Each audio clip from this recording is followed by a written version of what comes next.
Terus ngapain di sini ya? Jalan-jalan aja ya. Jalan-jalan di Samarinda, lihat Sungai Mahakam. Di tepi Sungai Mahakam, Yuni Syara berdiri menikmati panorama alam di senja hari yang mengagumkan. Ibu dua orang putra ini bertolak ke tanah air yang kaya akan hasil tambangnya pada hari Jumat lalu. Tapi ini bukan pelesiran biasa atau sekedar membuang perasaan jenuh lantaran padatnya pekerjaan di ibu kota. Sebaliknya, Yuni punya gawe khusus di kawasan timur Kalimantan itu.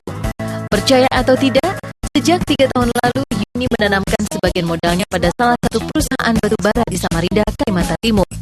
Maka kedatangan Yuni ke sana tidak lain untuk mengunjungi lahan bisnis batubaranya di sana. Kayak ini loh, kayak ya kadang-kadang kita punya satu pekerjaan yang harus ditengokin karena dapurnya juga dari situ gitu. Walaupun nggak ajak nengokin tapi sekali tengokin. Kalau pekerjaan buat saya tidak harus dikurangi. Kalau ada pekerjaan yang lain itu adalah penambahan rezeki dari Tuhan kita. Kita tinggal menjaga semuanya, belajar terus menerus. Saya baru 3 tahun bekerja di sini. Masih Bisnis memang bukan hal baru bagi Yuni, sebab selama ini ia mengaku sudah mulai menjalani bisnis kecil-kecilan dengan berjualan baju. Tapi bisnis batubara jelas sangat berbeda dengan berdagang pakaian.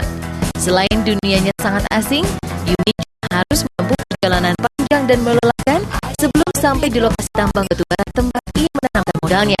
Ia yang terbiasa naik mobil mewah atau terbang dengan pesawat harus berani mengarungi Sungai Mahakam dengan menumpang speedboat seperti berikut ini.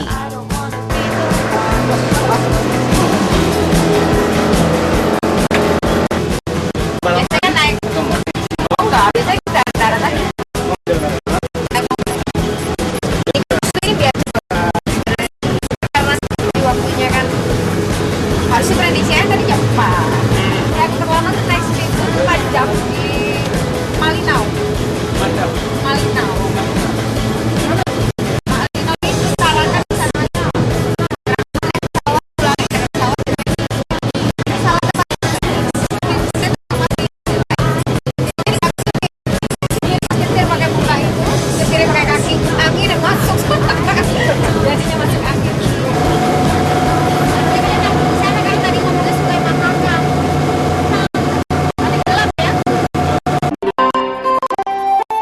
Walau tidak sampai berjam-jam, namun perjalanan ini cukup melelahkan bagi Yuni.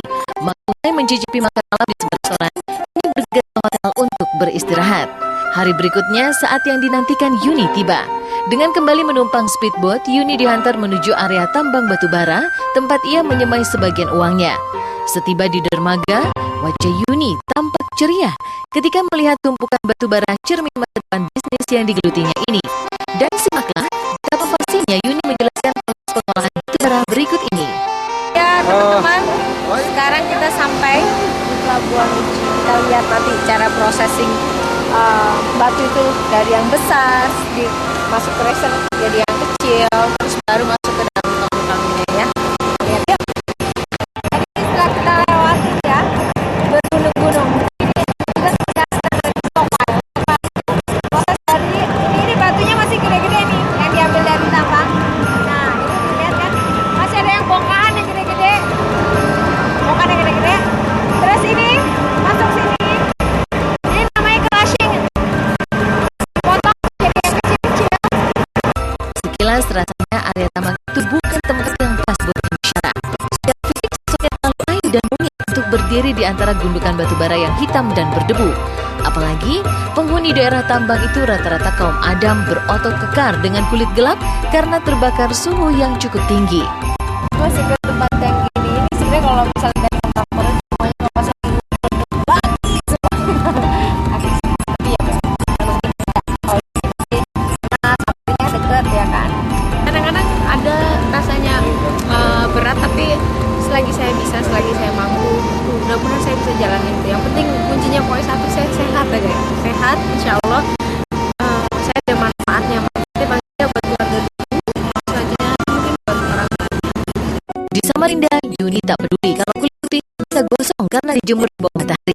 Untuk sejenak ia lepaskan atribut keartisan dengan segala urusan perawatan kulit dan lain sebagainya.